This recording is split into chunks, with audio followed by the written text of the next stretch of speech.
মুভির শুরুতে আমরা জেসন নামের একটি ছেলেকে দেখি, যে কিনা একজন সিঙ্গার ও সোশ্যাল মিডিয়া ইনফ্লুয়েন্সার। এরপর জেসন ও তার বোন জয়কে স্কুলে দেখি। তারা গরমের ছুটি শেষ হওয়ার পর স্কুলে আসে। এখানে আমরা সারা নামের একটি মেয়েকে দেখি, যে কিনা জেসনের ক্লাসমেট। সারা জেসনকে পছন্দ করত। তখন ওখানে সিস্টার রেবেকা আসে আর জেসনের প্যারেন্টসের সাথে দেখা করে। এরপর সিস্টার রেবেকা তার অফিসে আসে আর স্কুলের নতুন টিচার সিস্টার সোফিয়ার সাথে দেখা করে, যে কিনা আজ স্কুলে নতুন এসেছে। এরপর রেবেকা স্কুলের সকল রুলস রেগুলেশনের ব্যাপারে সোফিয়াকে জানায়। সে আরো বলে, এটা একটা ক্যাথলিক স্কুল আর এখানে কোনো টিচারের মেকআপ করার পারমিশন নেই। এটা শুনে সিস্টার সোফিয়া নিজের লিপস্টিক মুছে ফেলে। এরপর রেবেকা সোফিয়াকে পুরো স্কুল ঘুরে দেখায়। তখন তাদের সাথে জেসনের দেখা হয়। তো সিস্টার রেবেকা জেসনের সাথে তাদের নতুন টিচার সোফিয়ার সাথে পরিচয় করিয়ে দেয়। কিন্তু সোফিয়া নোটিস করে যে জেসন কিছুটা আজব আচরণ করছে। তখন সিস্টার রেবেকা তাকে বলে যে কিছুদিন আগে জেসন নেশাগ্রস্ত অবস্থায় তার বাবার গাড়ি নিয়ে অ্যাক্সিডেন্ট করে। এই কারণে জেসনের বাবা তার প্রতি রেগে আছে। রেবেকা এটাও বলে যে জেসন একজন সোশ্যাল মিডিয়ার সেলিব্রিটি। তারপর আমরা দেখি সোফিয়া তার রুমে আসে। তখন সে তার ল্যাপটপে জেসনের ভিডিও দেখে ল্যাপটপের স্ক্রিনে কিস করে। এখানে আমরা জানতে পারি যে সোফিয়াও অন্যদের মতো জেসনকে আগে থেকেই চিনত। সে জেসনের অনেক বড় ফ্যান ছিল। এরপর সোফিয়া তার প্রথম ক্লাস নিতে ক্লাসরুমে যায়। তখন সে দেখে যে জেসন আর সারা একে অন্যের সাথে গল্প করছে। এটা দেখে সোফিয়া রেগে সারাকে সামনের সিটে বসায়। তবে সোফিয়াকে এসব করতে দেখে জয়ীর অনেক আজব লাগে। আসলে এই স্কুলে কোনো টিচারই এরকম আচরণ করে না। এরপর সোফিয়া ক্লাস নিতে শুরু করে। তখন জয়ী বলে, সিস্টার, ক্লাস শুরুর আগে আমরা সবাই ক্লাসে প্রার্থনা করে থাকি। তারপর যখন সব স্টুডেন্ট প্রেয়ার করছিল, তখন জয়ী দেখে যে সিস্টার সোফিয়া প্রেয়ার করছিল না। আর সোফিয়ার এসব কর্মকাণ্ড জয়ী তার ভাই জেসনকে বলে দেয়। তখন জেসন সারার সাথে মেসেজে কথা বলছিল, তাই জয়ের কথায় জেসন গুরুত্ব দেয় না। তারপর স্কুল ছুটির পর সোফিয়া জেসনের সাথে দেখা করে আর জেসনকে জিজ্ঞেস করে, সারা কি তোমার গার্লফ্রেন্ড? এটা শুনে জেসন জবাব দেয় যে না সিস্টার, এখন পর্যন্ত আমার কোনো গার্লফ্রেন্ড নেই। এটা শুনে তো সোফিয়া অনেক খুশি হয়ে যায়, কারণ সোফিয়ার আচরণে বোঝা যায় যে জেসনকে সে পছন্দ করে। কিন্তু পরের দিন সকালে সোফিয়ার খুশি কাচের টুকরোর মতো ভেঙে যায়। সে জেসন ও সারাকে কিস করতে দেখে ফেলে। এরপর সে জেসনকে ক্লাসে পাঠিয়ে সারাকে বকা দেয়। সোফিয়া সারাকে সতর্ক করে দেয় যে সে যেন জেসনের থেকে দূরে থাকে। ক্লাস শেষ হওয়ার পর সোফিয়া জেসনের সাথে দেখা করে আর জেসনকে জিজ্ঞেস করে, তুমি তো বলেছিলে তোমার কোনো গার্লফ্রেন্ড নেই, তাহলে সারার সাথে কি করছিলে? এর জবাব জেসনের কাছে ছিল না। তারপর সোফিয়া বলে, তোমার পড়ালেখা নিয়ে কিছু কথা বলার ছিল, তাই আমি চাই তুমি আমার রুমে এসে দেখা করো। একটু পর যখন জেসন সোফিয়ার সাথে দেখা করতে যায়, তখন সে আশ্চর্য হয়ে যায়। জেসন দেখে যে সোফিয়া নিজের অর্ধনগ্ন শরীরে মাসাজ করছিল।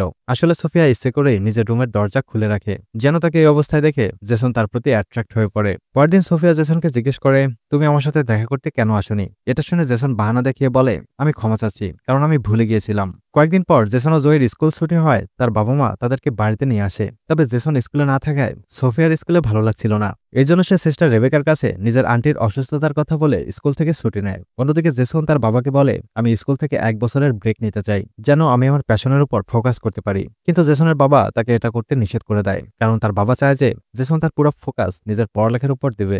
এই কারণে তাদের দুজনের মধ্যে ঝগড়া শুরু হয়ে যায় আর জেসন রেগে বাইরে গিয়ে একা একা গান করতে থাকে। ওই সময় সোফিয়া জেসনের ঘরের পাশে লুকিয়ে জেসনকে গান গাইতে দেখছিল। তখন সারা জেসনকে কল করে। এটা দেখার পর সোফিয়া রেগে পাগল হয়ে যায়। এখন সোফিয়া সিদ্ধান্ত নেয় যে যদি সে জেসনকে পেতে চায়, তাহলে যেভাবে হোক সারাকে জেসনের থেকে দূর করতে হবে।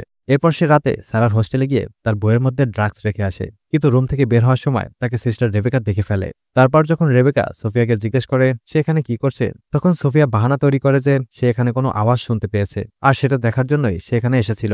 পরদিন সকালে সোফিয়া ক্লাসে সবাইকে নিজের বই বের করতে বলে আর যখনই সারা তার বই খোলে, তখনই সোফিয়া সারাকে ড্রাগস সহ ধরে ফেলে। সে সারাকে খুব বাজেভাবে বকাঝকা করে আর তাকে এটাও বলে যে তোমার এই অপকর্মের জন্য অনেক বড় পানিশমেন্ট পেতে হবে। তারপরে এই ড্রাগসের কথা পুরো স্কুলে ছড়িয়ে পড়ে, যার কারণে সারাকে স্কুল থেকে বের করে দেওয়া হয়। এখান থেকে সিন ফ্ল্যাশব্যাকে চলে যায়। যখন সোফিয়া জেসনকে সোশ্যাল মিডিয়ায় গান গাইতে দেখছিল, তখন থেকে সে জেসনের জন্য দিওয়ানা হয়ে যায়। তারপর সে জেসনের কাছে আসার জন্য সোফিয়া নামের একজন স্কুল টিচারের সাথে দেখা করে, যার ট্রান্সফার জেসনের স্কুলে হতে যাচ্ছিল।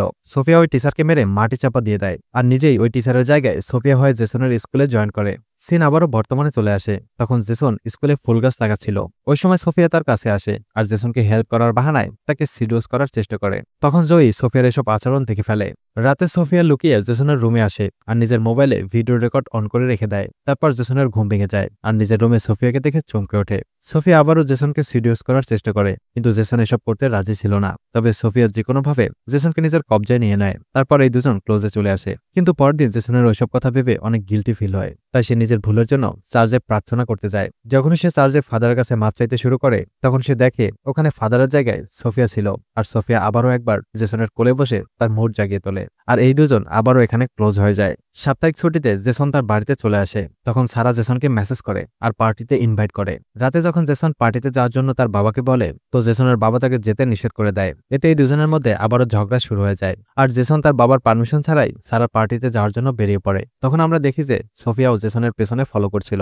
জেসন সারার পার্টিতে গিয়ে প্রচুর ড্রিঙ্ক করতে থাকে। এটা দেখে সারা জেসনকে রুমে নিয়ে যায়। তারপর যখন এই দুজন কাছাকাছি চলে আসে তখন জেসনের সোফিয়ার সাথে কাটানো মুহূর্তের কথা মনে পড়ে যায়। তাই সে একটি ওয়াইন এর বোতল নিয়ে ওখান থেকে বেরিয়ে পড়ে। তবে রাস্তায় ওয়াইন এর বোতল সাথে থাকায় পুলিশ তাকে আটকায়, কিন্তু তখন সোফিয়া ওখানে এসে জেসনকে পুলিশের থেকে ছাড়িয়ে নেয়। এরপর জেসনকে নিয়ে একটি হোটেলের রুমে ওঠে। ওদিকে জেসনের মা জেসনের বাবাকে বোঝায় যে আপনার জেসনের সাথে এইরকম আচরণ করা উচিত হয়নি। আমার মনে হয় জেসনকে তার প্যাশনের জন্য 1 বছর সময় দেওয়া উচিত। এই কথায় জেসনের বাবা রাজি হয়ে যায় আর জেসনকে ঘরে ফিরিয়ে আনতে বেরিয়েও পড়ে। ওই সময় সোফিয়া হোটেল রুমে জেসনের সামনে নিজের কাপড় খুলতে শুরু করে যেন আবারও তারা কাছাকাছি আসতে পারে, কিন্তু এইবার জেসন বলে আমরা দুজন যা কিছু করেছি সেটা ভুল ছিল, তাই এখন থেকে আমরা দুজন এইসব বাজে কাজ আর করবো না। তখন সোফিয়া বলে আমরা দুজন শুধু একে অন্যের জন্য জন্মেছি, এজন্য আমাদের সবসময় একসাথে থাকা উচিত। কিন্তু জেসন সোফিয়ার কোনো কথাই শুনে না আর ওখান থেকে চলে যায়। এটা দেখে তো সোফিয়ার রেগে ফায়ার হয়ে যায়। অন্যদিকে জেসনের বাবা তাকে খুঁজে পেয়ে যায় আর জেসনকে সরি বলে তাকে স্কুল থেকে 1 বছরের জন্য ব্রেক নেওয়ার ব্যাপারে রাজি হয়ে যায় যেন সে নিজের প্যাশনের উপর কাজ করতে পারে।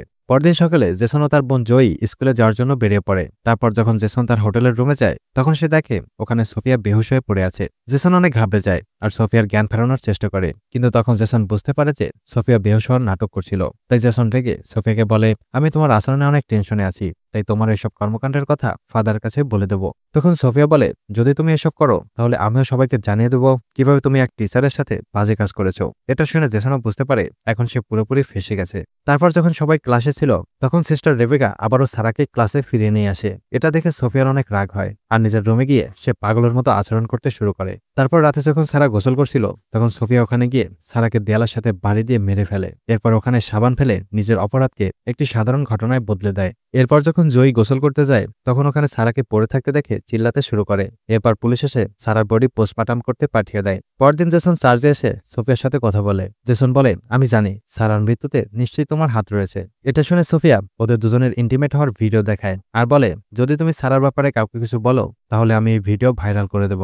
পরের দিন যখন সোফিয়া জেসনকে বাড়িতে যেতে দেখে তখন সে আবারও নিজের আন্টির মৃত্যুর কথা বলে সিস্টার রেবেকার থেকে ছুটি নিয়ে চলে যায়। যখন সিস্টার রেবেকা সোফিয়ার আন্টির ফিউনারালে ফুল পাঠানোর জন্য তার ঠিকানায় কল করে তখন সে জানতে পারে ওখানে তো কারোরই মৃত্যু হয়নি আর নাই অ্যাড্রেসে কোনো সোফিয়া নামের কেউ ছিল।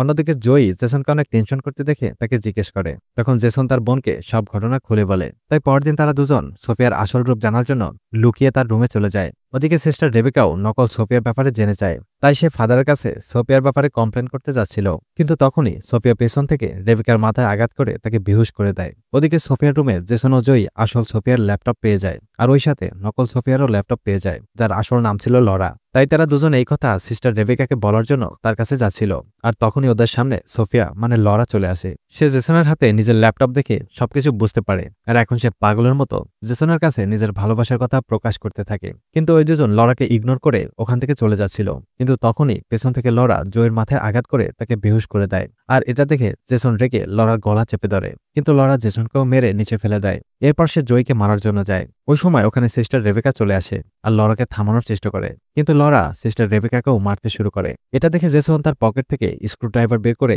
লরার পিঠে ঢুকিয়ে দেয় আর এতে লরার মৃত্যু হয়। পরের সিনে আমাদেরকে স্কুলের রেজাল্টের দিন দেখানো হয়। সেখানে জেসনের বাবা জেসনকে একটি নতুন গিটার উপহার দেয়। গিটার পেয়ে জেসন অনেক খুশি ছিল।